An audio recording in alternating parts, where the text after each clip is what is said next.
en el libro de Hechos. Hoy vamos a comenzar el capítulo 2, así que Hechos, capítulo 2, versículos del 1 al 13, por favor.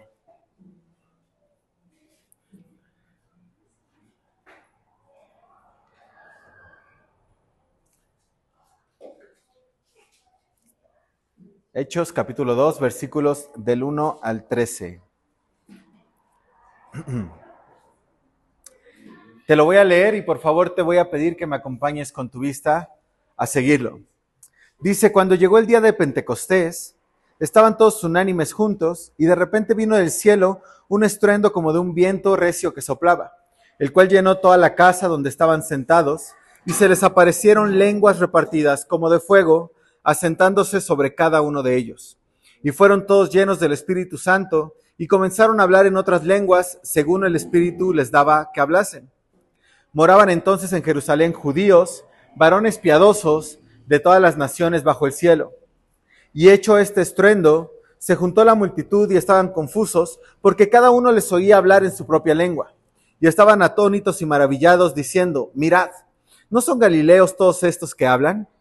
¿Cómo pues les oímos nosotros hablar cada uno en nuestra lengua, en la que hemos nacido?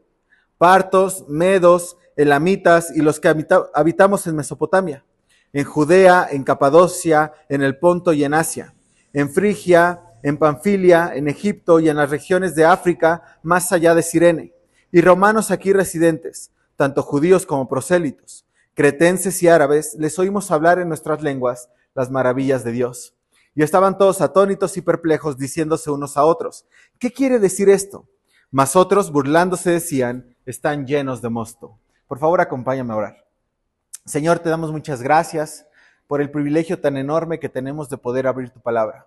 Gracias porque por medio de tu palabra podemos conocerte más, podemos conocer también las bases de nuestra fe, las bases de lo que decimos creer, Señor. Conocemos también la historia de la iglesia primitiva, pero sobre todo te conocemos a ti, que conocemos tu poder, conocemos tu obrar, conocemos tus milagros, conocemos tu misericordia, conocemos tanto de ti, Señor, y es lo que queremos hacer en esta mañana. Queremos seguirte conociendo por medio de tu palabra. Queremos pedirte que tu Espíritu Santo nos hable por medio de tu palabra, que no sean palabras mías, sino que sea tu Espíritu Santo tocando cada uno de los corazones de los que estamos aquí, Señor, y que tú nos guíes, que tú nos abras los ojos, que tú nos abras el entendimiento para poder comprender claramente qué es lo que tú quieres enseñarnos. Así que, Señor, queremos tener un corazón dispuesto, un corazón obediente a tu voz. En el nombre de Jesús, amén. Bien, dice, cuando llegó el día del Pentecostés, estaban todos unánimes. Lo primero que tenemos que hacer es definir qué es Pentecostés, porque seguramente tú has escuchado en algunas ocasiones este término. Quizá también has escuchado algunas corrientes de la iglesia que su doctrina es pentecostal, ¿verdad? Pero ¿qué es el Pentecostés? Mira, la palabra Pentecostés es un término griego que significa quincuagésimo. Y tú puedes decir, ¿eso qué tiene que ver? ¿Qué es quincuagésimo? Quincuagésimo es el número 50. Eso exactamente significa el término Pentecostés. Y es que este término hace referencia a una de las grandes fiestas celebradas por el pueblo judío, la cual se llevaba a cabo 50 días posteriores a la Pascua. Junto con la Pascua y la fiesta de los tabernáculos, esta era una de las 3 fiestas más importantes para el pueblo judío. Entonces, como su nombre lo dice, quincuagésimo, es porque se celebraba en el día 50 posterior a la Pascua. Eso significa Pentecostés. Esta fiesta también era conocida como la fiesta de la cosecha, ya que como su nombre lo dice, daban gracias a Dios por la cosecha y ofrecían la primera parte de esa cosecha, las primicias de la cosecha a Dios, a Jehová, ¿ok? Ofrecían estos primeros panes de la nueva siembra. Otra manera también en la que se conoce esta fiesta es como la fiesta de las semanas. ¿Por qué? Porque debía celebrarse exactamente 7 semanas después del día de reposo siguiente a la Pascua. Entonces, si hacemos la cuenta, 7 semanas por 7 días, ¿cuánto es? 49, más el día de reposo son 50 días. Era una fiesta que se celebraba 50 días posterior a la Pascua. Por eso tú la vas a poder encontrar en el Antiguo Testamento de estos, llamada de estas dos formas. Uno, la fiesta de las semanas o la fiesta de las cosechas o la fiesta del Pentecostés, ¿ok? Vamos a ver algunos pasajes del Antiguo Testamento donde se establece o se hace mención a esta celebración. Vamos a ver dónde tiene su origen. ¿Por qué es importante esto? Porque muchos de nosotros quizá crecimos creyendo que el Pentecostés es solamente este evento que vamos a ver en Hechos. Pero no, la fiesta del Pentecostés tiene un trasfondo histórico que vamos a ver desde el libro de Éxodo, capítulo 23. Acompáñame por favor a Éxodo, capítulo 23, versículos del 14 al 17.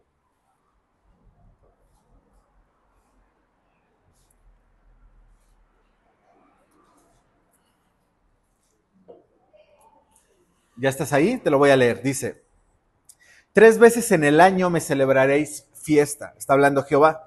La fiesta de los panes sin levadura guardarás. 7 días comerás los panes sin levadura como yo te mandé. En el tiempo del mes de Abib, porque en él saliste de Egipto y ninguno se presentará delante de mí con las manos vacías. También la fiesta de la siega, los primeros frutos de tus labores que hubieres sembrado en el campo y la fiesta de la cosecha a la salida del año, cuando hayas recogido los frutos de tus labores del campo. 3 veces en el año se presentará todo varón delante de Jehová el Señor. Pregunta, ¿dónde se presentaba todo varón judío delante del Señor en este contexto? En el templo, ¿verdad? Ahí creían que era donde estaba la presencia de Dios. Entonces, todo varón tenía que presentarse delante del Señor en el templo. ¿Ok? Esto es importante porque más adelante vamos a ver por qué había una gran multitud en Jerusalén en este momento. Porque era una de las fiestas más importantes y todos tenían que ir hacia el templo que estaba en Jerusalén. Acompáñame por favor también a Levítico, capítulo 23. Versículos del 15 al 21. Levítico 23, del 15 al 21.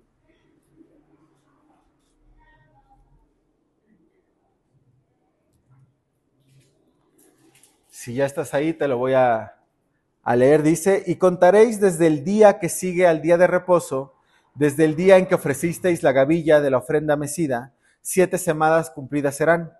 Hasta el día siguiente del 7º día de reposo contaréis 50 días, entonces ofreceréis el nuevo grano a Jehová.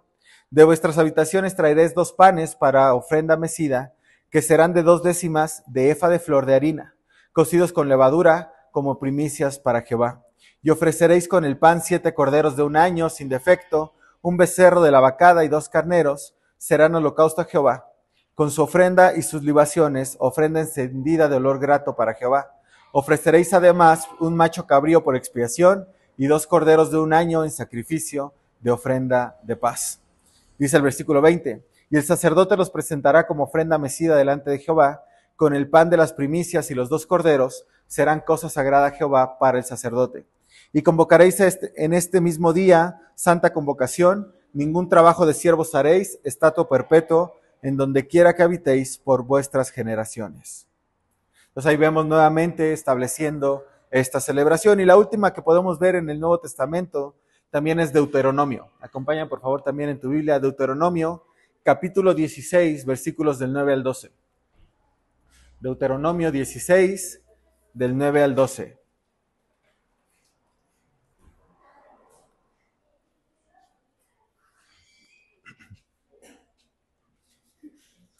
¿Listo? ¿Lo tienes? Dice, 7 semanas contarás, desde que comenzare a meterse la hoz en las mieses, comenzarás a contar las 7 semanas. Y harás la fiesta solemne de las semanas a Jehová tu Dios, de la abundancia voluntaria de tu mano será lo que dieres, según Jehová tu Dios te hubiere bendecido.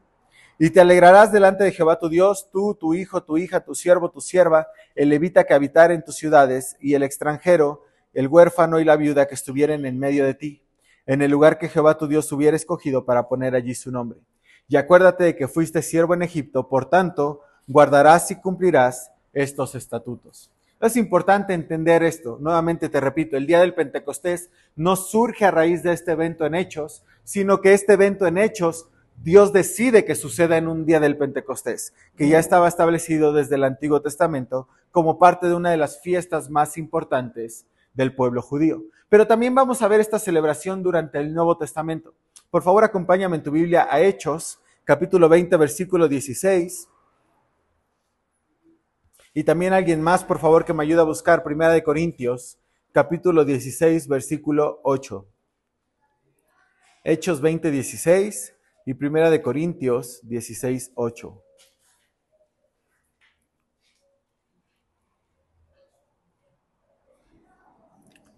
Ya estás en Hechos, te lo voy a leer, dice: porque Pablo se había propuesto pasar de largo a Éfeso para no detenerse en Asia, pues se apresuraba por estar el día del Pentecostés, si le fuese posible, ¿en dónde? En Jerusalén.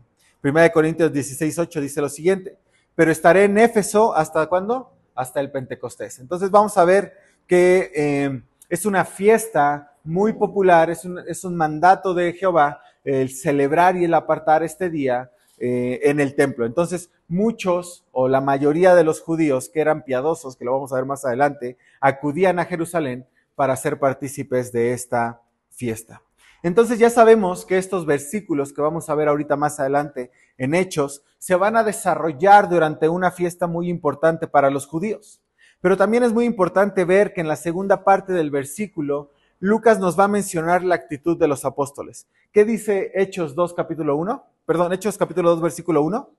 ¿Alguien me lo puede leer, por favor? Cuando llegó el día de Pentecostés, estaban todos unánimes juntos. Ok. Dice que estaban celebrando esta fiesta, pero que también estaban todos unánimes. Esta palabra unánimes ya la hemos estudiado domingos anteriores, que significa estar juntos, estar unidos, estar cercanos, estar en un mismo sentir. Y esta actitud también es algo característico que tú y yo vamos a poder ir viendo cuando estudiamos el libro de Hechos como característica de la iglesia primitiva. Si algo caracterizaba a la iglesia primitiva era estar en oración, pero también estar unánimes. En el versículo 14 del capítulo 1, justamente vimos que permanecían unánimes en oración y también en ruego. Entonces, es importante también tener en mente esta actitud que estaban teniendo en este momento los discípulos. ¿Te acuerdas cuántos discípulos dijimos que eran, que estaban reunidos? La semana pasada lo dijimos. Aproximadamente 120 discípulos reunidos, ¿vale? Dice el versículo 2, y de repente vino del cielo un estruendo como de un viento recio que soplaba, el cual llenó toda la casa donde estaban sentados. Lo primero que quiero es, si tú acostumbras marcar en tu Biblia, marca estas palabras como de, porque es importante, porque esto nos va a ayudar a entender el versículo.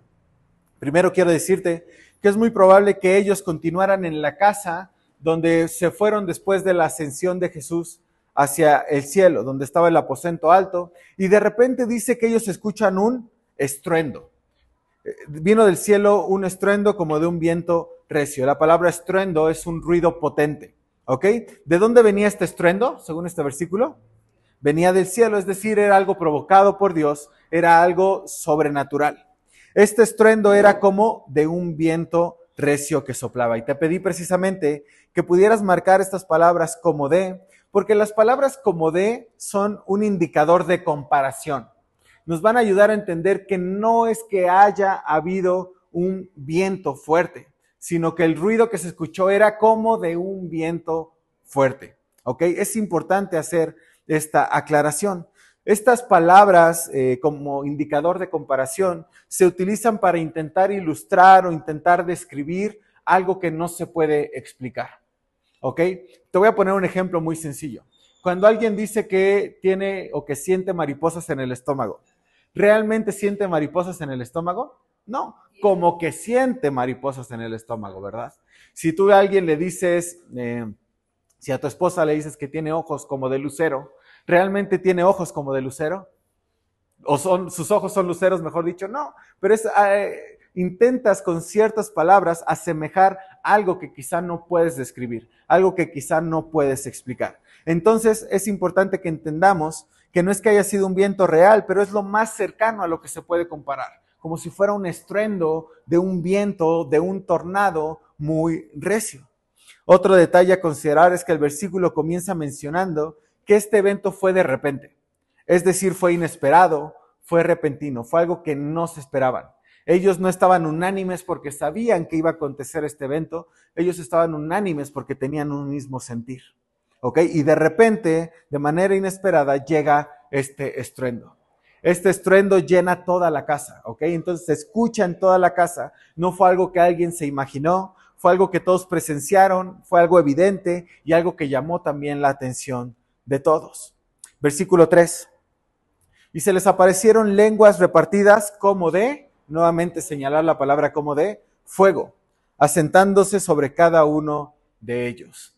Después de este estruendo, de este ruido tan fuerte que parecía de un viento, Lucas dice que les fueron repartidas lenguas, ¿ok? ¿Qué es esto de que les fueron repartidas lenguas? La palabra lengua lo vamos a ver más adelante, pero la definición como exacta, pero ahorita te puedo adelantar que es un lenguaje que sirve para comunicarse, ¿ok? Y nuevamente utiliza las palabras como de para intentar describir cómo se veían o cómo aparentaban, y lo más cercano que Lucas se encuentra para describir esta escena es decir que eran como fuego. ¿Había fuego sobre ellos? No necesariamente, pero era algo que parecía como fuego. Quizá había como una llama, algo que daba como la impresión de alguna chispa, de alguna llama, alguna cosa así, y entonces Lucas lo describe como de fuego. Y dice que estaba sobre ellos. Muchos, y si tú has visto imágenes acerca de este evento, en Hechos vas a ver que tienen como una llama de fuego sobre la cabeza. No dice que estaba exactamente sobre su cabeza, pero dice que estaba sobre cada uno de ellos. Entonces, quizá de esta manera se podría ilustrar de mejor forma. Entonces vemos dos eventos que suceden de manera repentina y de manera instantánea. Este estruendo, pero también estas lenguas repartidas y algo que estaba sobre ellos como fuego. Pero esto solamente iba a ser el previo. Si esto ya era impactante, esto solamente iba a ser el previo, por decirlo de alguna manera, a lo más increíble que les iba a suceder en este momento.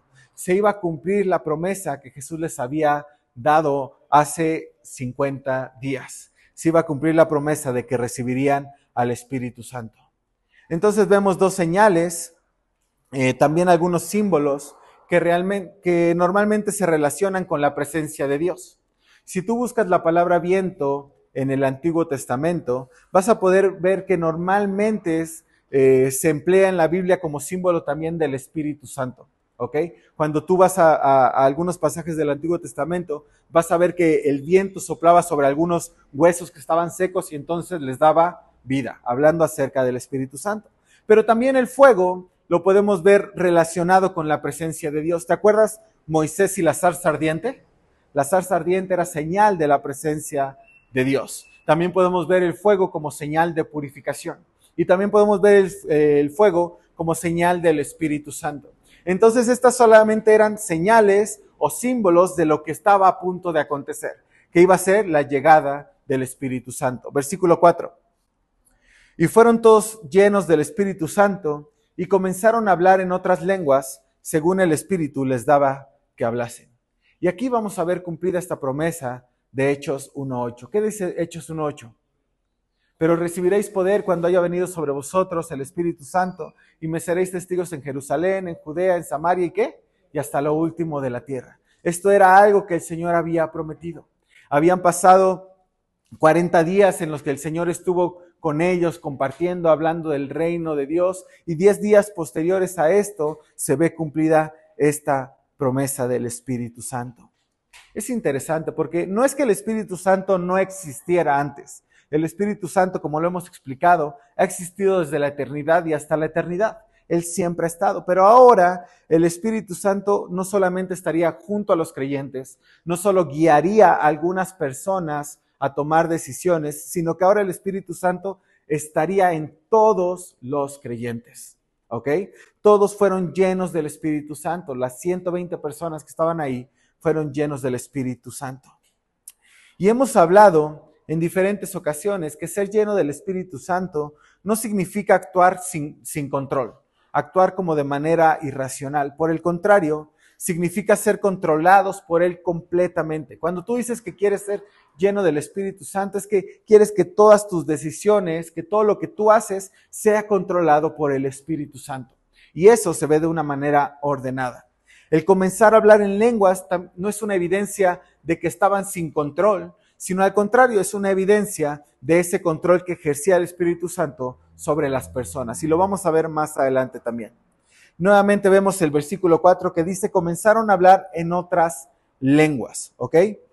La palabra lengua que se utiliza aquí es la palabra glosa, ¿ok?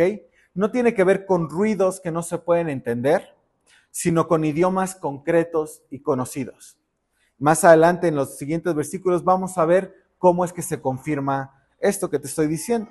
Es decir, lo que estaba pasando con estos discípulos es que estaban comenzando a hablar otros idiomas distintos a los que ellos ya sabían y los que utilizaban, ¿ok? Seguramente idiomas que nunca antes habían hablado o que habían escuchado. Idiomas hablados en diferentes ciudades que abarcaban desde Persia hasta Roma. Más adelante vamos a ver también los lugares de los que venía la gente que presenció este evento. Y es importante aclarar que esto no tiene que ver ni será un estudio referente al don de lenguas, ¿ok? Cuando estudiamos Corintios hablaremos más acerca del don de lenguas, pero aquí nos vamos a pegar al texto y vamos a ver que esta acción de hablar en diferentes idiomas conocidos era una acción provocada por el Espíritu Santo habitando en el creyente con la finalidad de capacitarlos para ser testigos, con la finalidad de cumplir lo que dice Hechos 1:8. Pero recibiréis poder y entonces me seréis, ¿qué? Testigos. Cuando ellos recibieron este poder del Espíritu Santo, de esta manera, a través de los idiomas, ellos podían entonces ser testigos de esta manera. Ellos estaban siendo capacitados por el Espíritu Santo para poder llevar el mensaje de Jesús a otras personas en su propio idioma para que pudieran entonces entenderlo. ¿Has estado con gente que no habla tu mismo idioma? Qué difícil es, ¿verdad? De repente intentas, yo que no se me dan los idiomas, de repente intentas comunicarte con ellos y con señas, y más o menos lo logras, pero es difícil comunicarte con alguien. Si tú vas a un país o vienen de otro país donde no hablas el idioma y quieres predicarles el evangelio, de repente es un poco complicado, ¿verdad? Porque no dominas su mismo idioma y a lo mejor hay otras herramientas. Y afortunadamente cada vez hay más traductores y hay muchas personas que hablan inglés y que pueden apoyarte, pero, o cualquier otro idioma, pero es difícil. Entonces el Señor, Dios, capacita en este momento a los discípulos para que ellos puedan hablar de las maravillas de Dios y que no haya ningún impedimento en cuanto a los idiomas, para que para todos pueda ser claro, para que todos puedan entenderlo. Y algo interesante es que no hablaban los discípulos al recibir el poder del Espíritu Santo y poder dominar estos idiomas, no hablaban de lo que nacía de sus propios deseos. Es decir, no presumían que también hablaban el inglés, el francés, el romano, el griego, el arameo, el hebreo, no, sino que hablaban lo que el Espíritu Santo les decía que hablaran. Él los había capacitado con un propósito específico. ¿Por qué? Porque precisamente ellos no tenían el control sobre ese poder, sino que el Espíritu Santo los controlaba a ellos. Entonces ellos hablaban lo que el Espíritu Santo les iba dictando. El Espíritu Santo se los había dado para poder extender el reino de Dios. Era muy claro quién estaba hablando por medio de las personas, que era Dios. Ellos solo daban voz a lo que el Espíritu Santo les decía que hablaran. ¿Y quiénes presenciaron este evento? Nos los va a decir el versículo 5. Dice, moraban entonces en Jerusalén varones piadosos de todas las naciones bajo el cielo. La palabra morar, nosotros, o al menos yo, a veces la entiendo como vivir, ¿verdad? Como ellos moraban ahí, es decir, vivían ahí. Pero la palabra morar aquí en el griego significa estar en un lugar. Es decir, habitaban en ese momento, estaban en ese momento, ¿quiénes? Judíos. Obviamente era Jerusalén y había judíos, pero también había varones piadosos. ¿Alguien sabe qué significa piadoso? La palabra piadoso hace referencia a personas que eran temerosos de Dios, que intentaban vivir de acuerdo a la ley de Dios. ¿Ok? Entonces dice que había varones piadosos. ¿De dónde? De todas las naciones bajo el cielo. ¿Qué significa de todas las naciones bajo el cielo? De toda la tierra. ¿Quiere decir que había mexicanos en ese momento? ¿Quién sabe, verdad? Que quizás solamente lo que ellos conocían en ese momento, ¿no? Ellos tenían conocimiento limitado también geográfico, no el mismo conocimiento que ahora nosotros tenemos, pero dice que de todas las naciones bajo el cielo estaban en ese momento y presenciaron este evento. todos aquellos judíos que vivían en diferentes naciones, como te decía al principio, debían asistir a Jerusalén para conmemorar las principales fiestas. De hecho, eran todos estos judíos que habían sido esparcidos, ya estudiamos los que habían sido de la diáspora, ¿verdad? Por diferentes imperios habían sido divididos y vivían en diferentes regiones que utilizaban precisamente este término del Pentecostés, porque era un término griego. Entonces vemos que había multitudes reunidas en Jerusalén esperando celebrar la fiesta del Pentecostés. Versículo 6. Y hecho este estruendo, se juntó la multitud y estaban confusos. Es decir, este estruendo no solamente lo escucharon los discípulos, sino que lo escuchó la multitud y entonces estaban confusos. ¿Qué era esto que los confundía? Porque cada uno les oía hablar en su propia lengua. Muchos autores dicen que este estruendo fue tan grande que fue percibido por toda la gente, quienes de inmediato salieron a ver lo que estaba pasando. ¿Te ha pasado que de repente escuchas que truena un transformador y sales a ver qué está pasando, un ruido fuerte? Seguramente fue lo que a ellos les pasó, escucharon un estruendo tan grande que salieron a ver qué era lo que estaba pasando. Y se cree que quizá para este momento ya todos los discípulos habían o andaban por la calle hablando en diferentes idiomas, iban rumbo al templo, hablando en diferentes idiomas, y eso hacía que toda la gente que se los encontraba por la calle, que se los encontraba por el templo, se quedara confundida de ¿por qué ellos están hablando en estos idiomas? ¿Qué está pasando? Algo importante a resaltar es que necesitamos preguntarnos ¿por qué estaban confusos? ¿En qué tipo de lengua les oían hablar? En su propia lengua. ¿Te das cuenta? No estaban confusos porque no entendieran el idioma en que ellos estaban hablando. No estaban confusos porque los discípulos estuvieran diciendo cosas que parecieran no tener sentido o haciendo ruidos o como balbuceos, ¿verdad? Estaban confusos porque era extraño para ellos que la gente estuviera hablando en su misma lengua, en su mismo idioma, en su mismo dialecto. Es como, por ejemplo, si tú te vas a Japón y de repente, pues seguramente va a haber uno que otro mexicano ahí, pero lo normal no es que la gente que vaya por la calle esté hablando español, ¿verdad? Te quedarías sorprendido si de repente escuchas que todos están hablando español y dirías, ¿qué está pasando? ¿Por qué están hablando este idioma? Versículo 7. Y estaban atónitos y maravillados diciendo, mirad, ¿no son galileos todos estos que hablan? La palabra atónito es asombrarse en gran manera, admirarse o sorprenderse. La palabra maravillado es un sinónimo que se traduce como estar asombrado, estar admirado o estar sorprendido. Entonces ellos estaban sorprendidos, maravillados, admirados, diciendo, mirad esto, ¿no son galileos todos estos que hablan? Es decir, no estaban solo sorprendidos por escuchar diferentes idiomas que eran los que ellos hablaban. Les causaba aún más sorpresa que un galileo estuviera hablando ese idioma. ¿Por qué? Quizá para nosotros sea un poco difícil entender por qué les sorprendía esto, ¿verdad? ¿Acaso un galileo no podía saber otro idioma? Pero tenemos que regresar nuevamente al contexto y lo abrimos desde Lucas. ¿Cómo eran considerados los galileos? Como insignificantes, ¿verdad? Eran considerados como rechazados. Galilea era una ciudad insignificante, despreciada por los judíos debido a la gran influencia que tenían de los romanos. Consideraban que eran personas que no eran dignas de la salvación, que no eran verdaderos judíos, que eran los excluidos. De hecho, en el libro de Juan, si me acompañas ahí, por favor, Juan capítulo 1, versículo 45 y 46,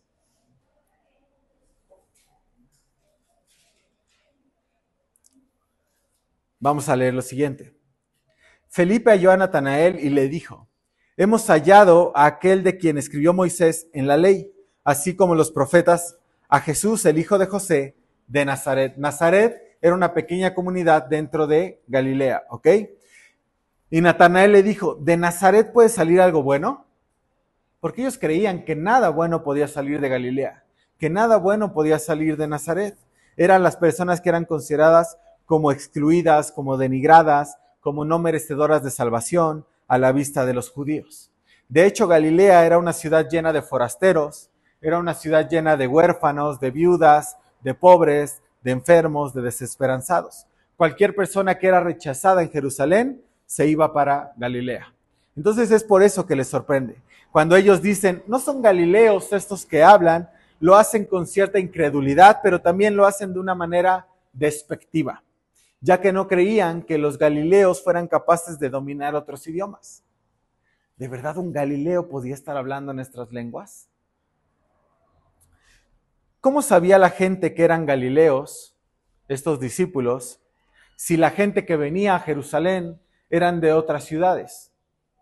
Venían de hecho de otros países, algunos de otros continentes. ¿Cómo es que sabían que eran galileos si solamente los estaban escuchando hablar? Bueno, no lo sabemos con exactitud, pero podemos deducir que, como vimos en el libro de Lucas, se identifican por la manera en la que hablan. ¿Recuerdas cómo cuando Pedro acaba de negar a Jesús se acerca a diferentes personas y algunos le dicen, tú estabas con ellos, tú te vistes como ellos y tú hablas como ellos, ¿verdad? Dice, no, yo no lo conozco.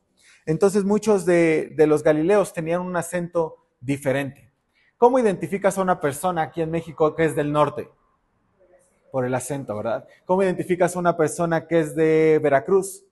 Por el acento. Entonces, de esta manera tenían un acento muy particular que los identificaba. De hecho, Mateo, acompáñenme por favor ahí, Mateo capítulo 26, versículo 73.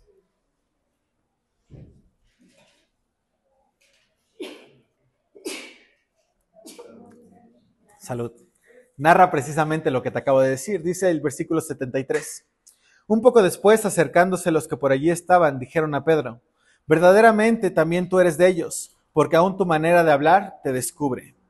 Marcos 14:70 también dice lo siguiente, pero él negó otra vez y poco después los que estaban allí dijeron otra vez a Pedro, verdaderamente tú eres de ellos porque eres Galileo y tu manera de hablar es semejante a la de ellos. Versículo 8 del libro de Hechos. ¿Cómo pues les oímos nosotros hablar cada uno en nuestra lengua en la que hemos nacido? ¿Recuerdas que al principio te dije que no eran lenguas extrañas, sino que eran idiomas concretos? Este versículo nos los confirma. ¿Cómo pues les oímos hablar nosotros en nuestra lengua en la que hemos nacido, en nuestro idioma? Y después nos va a comenzar a sacar un listado de todas las personas que estaban en ese momento en Jerusalén, de todos los lugares de los que habían ido. Y dice que estaban partos, estaban medos, dame un segundo, elamitas y los que habitamos en Mesopotamia, en Judea, en Capadocia, en el Ponto y en Asia, en Frigia, en Panfilia, en Egipto y en las regiones de África más allá de Cirene, y romanos aquí residentes, tanto judíos como prosélitos. Voy a hacer una pausa para mencionarte que eran judíos. Los judíos pues obviamente eran los que estaban en Jerusalén, ¿ok? Los que practicaban el judaísmo. Y los prosélitos eran personas que no habían nacido en Jerusalén, pero que se habían convertido al judaísmo. Es decir, quizá un romano, por tanto tiempo que llevaba, había decidido comenzar a practicar el judaísmo. A ellos no se les mencionaba como judíos en sí, sino que se les mencionaba como prosélitos, ¿ok? Pero también había cretenses y árabes, y dice, les oímos hablar en nuestras lenguas las maravillas de Dios. Y te puse aquí más adelante un mapa para que puedas visualizar el punto en el que ellos se encontraban y también los lugares desde donde venían todas las demás personas. ¿Te das cuenta? Venían desde África, venían de Asia, venían de Roma, venían de Arabia, venían de todos los lugares no tan cercanos a donde ellos estaban. Y esto es increíble porque justo podemos ver una parte del cumplimiento de Hechos 1:8. Me seréis testigos en Jerusalén, en Judea, Samaria y hasta lo último de la tierra. Con este evento podemos ver que se está cumpliendo esto que el Señor estaba pidiendo, ser testigos. Y entonces ellos estaban hablando las maravillas de Dios a toda esta gente. Toda esta gente, la siguiente semana vamos a ver, no sé si la siguiente o la que sigue, no recuerdo bien, pero vamos a ver cuántos se convierten después de la primera predicación de Pedro. Vamos a ver que hay muchísimas gentes y entonces ellos, gracias a que el Espíritu Santo utiliza a los discípulos para hablar en diferentes idiomas y entonces todos pueden entender de las maravillas de Dios, iban a ser impactados, iban a llegar a impactar también a sus ciudades y a sus comunidades. La parte más importante de este último versículo, es preguntarnos, ¿qué era lo que los demás escuchaban que los discípulos estaban hablando en diferentes idiomas. ¿Qué dice el versículo que acabamos de leer? Al final. ¿Y hablaban qué? Las maravillas de Dios. Nuevamente, eso es súper importante. Hablaban las maravillas de Dios. Jesús les había dicho que iban a recibir poder cuando viniera el Espíritu Santo sobre ellos. ¿Con qué propósito? Ser testigos de Él. ¿En dónde? Ya vimos, Jerusalén, Judea, Samaria y hasta lo último de la tierra. ¿Qué está sucediendo entonces en estos momentos? Esto. Están siendo testigos de Él. Están hablando las maravillas de Dios. Están hablándole a todas las personas que veían, como dice el versículo 5, de todas las naciones de la tierra. Y esto es muy importante resaltar porque Dios les dio el poder para cumplir un propósito en específico y los discípulos lo estaban haciendo. Si Dios a ti te ha dado la capacidad de hacer algo, es para hablar de sus maravillas. Nunca es para jactarse, nunca es para enorgullecerse, nunca es para ocupar el lugar de Dios. Siempre es para hablar de las maravillas de Dios. Este es el mismo propósito con el que tú y yo hemos recibido al Espíritu Santo. Tenemos que ser testigos. Pero no solo eso, sino que el propósito de todo lo que hemos recibido, y hace rato lo decía en el discipulado, es decir, todos los que hemos recibido algún talento, algún don, los que tenemos la capacidad para hacer algo, no es para nuestro propio beneficio, sino que es para anunciar las maravillas de Dios. Entonces, por ejemplo, aquí estamos en una cafetería. Las personas a las que Dios les ha dado la habilidad de saber preparar un café, por medio de ese café pueden anunciar las maravillas de Dios. Las personas que trabajan en una oficina, por medio de su manera de trabajar, pueden anunciar las maravillas de Dios. Las personas que somos papás o que son mamás, por medio de la manera de criar, pueden anunciar las maravillas de Dios. En cualquier área. Las personas que tienen un negocio, las personas que solo son hijos, etcétera. En todas las áreas, todo lo que hemos recibido es con el propósito de anunciar las maravillas de Dios. Entonces, nuevamente, si tú has recibido un trabajo, no solo es un medio para que Dios te bendiga, sino que es un medio en el que debes hablar las maravillas de Dios. Tu profesión es un medio para hablar las maravillas de Dios. Tu familia es un medio para mostrar las maravillas de Dios. Tu testimonio, tu matrimonio, tu escuela, etcétera, etcétera, etcétera. ¿Verdad? Hay una predicación que me gusta mucho, un predicador argentino, que él dice que cada área o cada cosa que Dios nos ha dado es como si nos diera una visa. Por ejemplo, y creo que ya había puesto este ejemplo aquí en una predicación. Si tú eres mamá o eres papá, es como si tuvieras esta visa que Dios te da, este permiso de que en ese lugar tú puedes anunciar las maravillas de Dios. Si tú eres maestro o eres maestra, es como si tuvieras esta visa, este permiso, para que en ese lugar entonces tú puedas anunciar las maravillas de Dios. Y así lo podemos pensar con cada cosa. Si Dios nos ha dado a algunos la habilidad de poder tocar la guitarra, es para que ese es como una visa o un permiso para que por medio de eso anunciemos las maravillas de Dios. Piensa en lo que Dios te ha dado, en los talentos, en los lugares que te ha puesto y piensa de qué manera estás anunciando las maravillas de Dios. Muchos de esos hombres que estarían unos días más en Jerusalén, los que venían de todas estas regiones, quizá nunca más iban a volver a ver a los discípulos. Quizá nunca más iban a volver a regresar a Jerusalén. Quizá muchas de estas personas no se iban a reunir en la iglesia de Pedro. Pero eso no era un impedimento para anunciar las maravillas de Dios. ¿Verdad? Pedro y los discípulos no pensaron en, ¿pero para qué les predico si ya se van a su casa? Si no van a venir a mi iglesia, mejor vamos a ganarnos a los de aquí cerca y ya. Ellos anunciaban el evangelio a todos. Y esto es un ejemplo bien claro de lo que nosotros vamos a hacer al hospital. Muchas de esas personas, o la mayoría, nunca han venido a la iglesia. Quizá una o dos han venido a algún servicio. Pero eso no nos debe impedir que nosotros hablemos de las maravillas de Dios. ¿Por qué? Porque nosotros no buscamos que se llene la iglesia. No buscamos que todos ellos vengan y si no, ya no los amamos. No, nosotros les amamos y queremos que encuentren a Dios. Queremos que se encuentren con Dios y que se conecten a una iglesia local. Entonces quizá cuando tú hables de las maravillas de Dios, tú no vas a ver un fruto inmediato. Vas a decir, es que ya invertí mucho en mi familia, ya invertí mucho en la gente, ya invertí mucho en mis compañeros, ya invertí mucho en mis empleados y no veo frutos. El fruto no lo damos nosotros, sino como siempre hemos dicho, lo da Dios. Entonces, sigamos anunciando las maravillas de Dios. Una pregunta. ¿Recuerdas la historia de la Torre de Babel? Acompáñame por favor en tu Biblia, vamos a leerla de manera rápida. Génesis, capítulo 11, versículos 1 al 9. Génesis 11 del 1 al 9.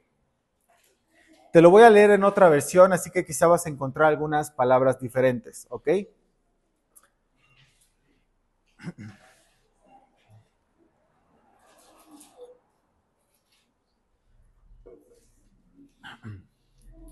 Dice lo siguiente. Hubo un tiempo en que todos los habitantes del mundo hablaban el mismo idioma, ¿ok? Importante, hablaban el mismo idioma y usaban las mismas palabras. Al emigrar hacia el oriente, encontraron una llanura en la tierra de Babilonia y se establecieron allí. Comenzaron a decirse unos a otros, vamos a hacer ladrillos y endurecerlos con fuego. En esa región se usaban ladrillos en lugar de piedra y la brea se usaba como mezcla. Entonces dijeron, vamos, construyamos una gran ciudad para nosotros con una torre que llegue hasta el cielo. ¿Eso nos hará qué? Famosos y evitará que nos dispersemos por todo el mundo. La intención que ellos tenían para construir esta gran torre era hacerse famosos, que todo el mundo los viera como la gran nación que eran. Después dice el versículo 5, pero el Señor descendió para ver la ciudad y la torre que estaban construyendo. Y dijo, miren, la gente está unida y todos hablan el mismo idioma. Después de esto, nada de lo que se propongan hacer les será imposible. Es decir, ellos estaban tan envanecidos, tan orgullosos que creían que todo lo podían hacer. Versículo 7. Vamos a bajar a confundirlos con diferentes idiomas. Así no podrán entenderse unos a otros. De esta manera el Señor los dispersó por todo el mundo y ellos dejaron de construir la ciudad. Por eso la ciudad se llamó Babel, porque allí fue donde el Señor confundió a la gente con distintos idiomas y así los dispersó por todo el mundo. ¿Qué tiene que ver esta historia con lo que estamos hablando en Hechos? Algunos autores dicen que este evento, en el día del Pentecostés, tiene un propósito a la inversa de lo que sucedió en la Torre de Babel. Mientras que en la Torre de Babel Dios les confundió el idioma, es decir, les dio muchos idiomas o muchas maneras de hablar para que no se entendieran, porque su corazón se estaba llenando de orgullo. En el día del Pentecostés les permitió hablar en diferentes lenguas con la finalidad de que todos se entendieran y entonces escucharan el mensaje de Dios. Y entonces se pudieran extender por el mundo, pero con el mensaje de Dios. Lo impresionante de pensar en el hecho de que los discípulos hablaran en diferentes idiomas no debe hacernos perder la atención en lo más importante, que es el mensaje de Dios. Pudieran haberlo hablado en la lengua que ellos conocían o pudieron haberlo hablado en diferentes lenguas. Es importante mencionarlo, pero no es donde debe estar nuestro foco. Es decir, no debemos buscar que nuestra iglesia, que nosotros mismos nos distingamos por cosas llamativas, sino porque hablamos el mensaje de Dios. No sé si me explico. Es decir, no quiero limitar el poder de Dios. Dios puede hacerlo, pero ese no debería ser nuestro enfoque principal. El enfoque principal sería con nuestros recursos, con nuestros medios, hablar el mensaje de Dios. Y Él nos va a usar de la manera que Él quiera usarnos. Vamos a ir terminando. Versículo 12. Y estaban todos atónitos y perplejos, diciéndose unos a otros, ¿qué quiere decir esto? Es decir, ¿cuál es el propósito de que los discípulos estuvieran hablando en lenguas? ¿Qué significa esto? ¿Quién nos va a explicar esto? Y si tú quieres saber qué significa esto, ven el siguiente domingo porque lo van a explicar. Yo no te lo voy a explicar en este momento. No, el siguiente domingo vamos a ver que Pedro se levanta delante de toda la multitud y les empieza a dar un mensaje. Les empieza a predicar el evangelio. Versículo 13. Mas otros burlándose decían, están llenos de mosto. ¿Qué es mosto? Mosto es un vino que está en proceso de fermentación. Es decir, lo que ellos están diciendo es, estos cuates están borrachos. ¿ok? Están hablando otras lenguas, otros idiomas, están borrachos. Había algunas personas que estaban ahí que no entendían qué estaba pasando, no sabían qué significaba, cuál era el propósito de que los discípulos pudieran hablar en sus idiomas y que escucharan las maravillas de Dios. Todos estaban confundidos porque no podían explicar de manera lógica, humana, lo que está ocurriendo, ¿ok? Y como te decía, la razón la estudiaremos la siguiente semana. Pero también había otro grupo que buscaba desacreditar lo que estaba pasando y se burlaban diciendo, estos están borrachos, están llenos de mosto. Es decir, muchos se burlaban pensando que los discípulos estaban borrachos, pero era una acusación completamente contraria a lo que de verdad estaba pasando. Los discípulos estaban alabando a Dios con lo que estaban haciendo. Pero algo que no debe extrañarnos es que siempre va a existir gente que intenta burlarse o intenta desacreditar lo que Dios hace. Por eso es que debemos entender correctamente el contexto y el propósito de esta manifestación del Espíritu Santo a través de los discípulos, para evitar confusiones y para también evitar prácticas incorrectas.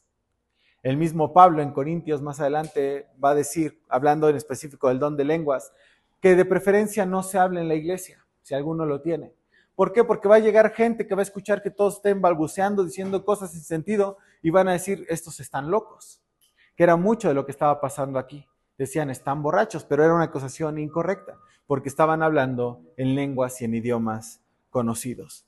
¿Qué podemos aprender de estos versículos como conclusión? Y yo puse dos cosas muy prácticas y una conclusión muy corta. Lo primero es dos palabras, capacidad y propósito. Es lo que podemos ver en estos versículos. Dios los capacitó con el poder del Espíritu Santo, hablando en idiomas. ¿Para qué? Para ser testigos. Ahora, ¿cómo aplica con nosotros? Nosotros hemos recibido el poder del Espíritu Santo en nuestras vidas y hemos sido capacitados en distintas áreas por Él, con el único propósito de que podamos hablar a más gente las maravillas de Dios. No necesitamos hablar en diferentes idiomas. Si Dios nos permite hacerlo, qué bueno. Pero con lo que tú ya tienes, con tus recursos, con tus habilidades y en los lugares en los que estés, tenemos que cumplir este mismo propósito porque ya hemos sido capacitados por el Espíritu Santo. ¿Me acompañas a orar, por favor? Señor, muchas gracias nuevamente por tu palabra.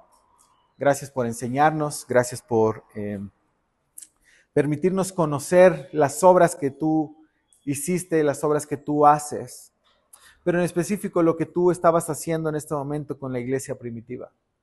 Cómo los llenaste del Espíritu Santo para poder hablar en diferentes idiomas con el propósito de que todos pudieran escuchar las maravillas, tus maravillas. Señor, la Biblia dice que aún los cielos declaran tu gloria. La Biblia dice que todos hemos sido enviados para poder hablar tus maravillas, para poder anunciar tu mensaje. Y que todos en la tierra van a conocer un día tus maravillas. Pero qué gran privilegio, Señor, y qué gran responsabilidad, y qué gran también mandato tú nos has dado de ser testigos. Y no nos has dicho, sean testigos y a ver cómo lo hacen, sino que nos has dotado de poder del Espíritu Santo.